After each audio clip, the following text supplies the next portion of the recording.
আসসালামু আলাইকুম সুপ্রিয় দর্শকবৃন্দ, কনক টিভিতে সবাইকে স্বাগতম। আমি আব্দুল্লাহ আল মামুন আপনাদের সাথে আছি। আজ বিশেষ একটি কথা বলার জন্য আপনাদের সামনে এসেছি। বিষয়টি হলো আসলে গ্যাস সিলিন্ডারে বিস্ফোরণের কারণ এবং এর প্রতিকার সমূহ সম্পর্কে আলোচনা করার জন্য। এই গ্যাস বিস্ফোরণের দুর্ঘটনা সমূহ যেভাবে বৃদ্ধি পেয়ে চলেছে, আসলে আগামী দিনগুলোতে আমরা সবাই যাতে নিরাপদ থাকতে পারি, সেই জন্য আমার এই লাইভে, আমার এই অনুষ্ঠানে আসা।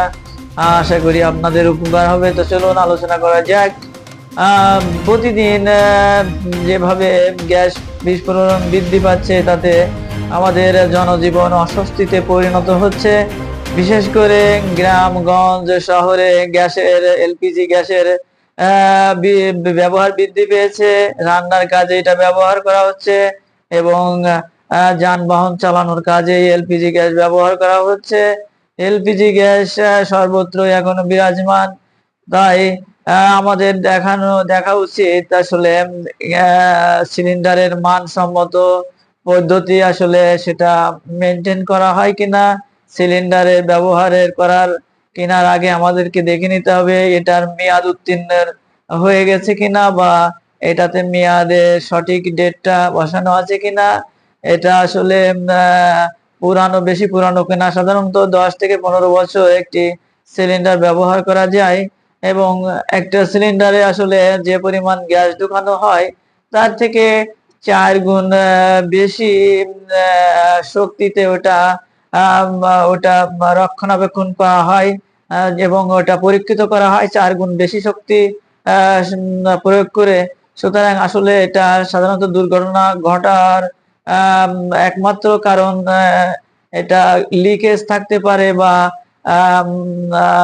নব, এমনকি যে ভাল্ব গুলো ব্যবহার করা আছে সেগুলোর গুণগত মান আসলে ঠিক আছে কিনা, এটা দেখে নেওয়া উচিত এবং যাচাই করা উচিত প্রতিনিয়ত। এবং আমরা যে ঘরে বা চুলাতে ব্যবহার করি, সে চুলা থেকে এটার দূরত্ব আসলে 3 ফুটের মতো দূরত্ব থাকা উচিত এবং খোলামেলা বা যেখানে বাতাস চলাচল করে সেই সমস্ত জায়গায় সিলিন্ডার বসানো উচিত।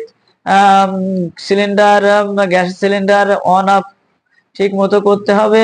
জ্বালানোর পূর্বে জানালা দরজা বন্ধ করে দিতে হবে এবং ঘরে প্রবেশের আগে জানালা দরজা খোলা রেখে তারপরে বাতাস, ফ্যান এগুলো ছেড়ে দিয়ে তারপরে গ্যাস এবং এই জাতীয় কোনো যদি গন্ধ বা দুর্গন্ধ থাকে, তাহলে মেয়াজ বা জ্বালানো থেকে নিজেকে বিরত থাকতে হবে। যদি এই সমস্ত কারণ সমূহ মেনে চলা যায়, আশা করি দুর্ঘটনা এড়িয়ে চলা সম্ভব। আর বিশেষ করে ভালো মানের জিনিস ব্যবহার করতে হবে। বিএসটিআই অনুমোদিত যে সকল সিলিন্ডার বা গ্যাস পাইপ, তারপরে আপনার গ্যাসের যে মেকানিজম জিনিসপাতি, সেগুলো বিএসটিআই অনুমোদিত আছে কিনা সেগুলো দেখে নিতে হবে। তবেই আসলে আমাদের জীবন যানবাহন নিরাপত্তা পাওয়া যাবে। অন্যথায় আমরা একটা গোলকধাঁধার ভিতরে পড়ছি, কারণ প্রতিনিয়ত যেভাবে গ্যাসের সিলিন্ডার বিস্ফোরিত হচ্ছে, তাতে আগামী প্রজন্ম একটা হুমকির মধ্যে পড়ে যাবে। সুতরাং নিরাপত্তামূলক ব্যবস্থা আমাদের নিজেদেরই করে তুলতে হবে এবং জনসচেতনতামূলক প্রচার চালাতে হবে। এ বিষয়ে সবাইকে সতর্ক করতে হবে। সুতরাং আজকের মতো এইগুলোই ছিল আমার টপিক। আসলে আর কি বলবো, টনক টিভিতে সবাইকে স্বাগতম। আশা করি আপনারা অনেক উপকৃত হয়েছেন আমার কথাগুলো শুনে। আমার কথাগুলো আসলে মেনে চলার জন্য সবাই আপনার চেষ্টা চালাবেন। বাই, খুদা হাফেজ।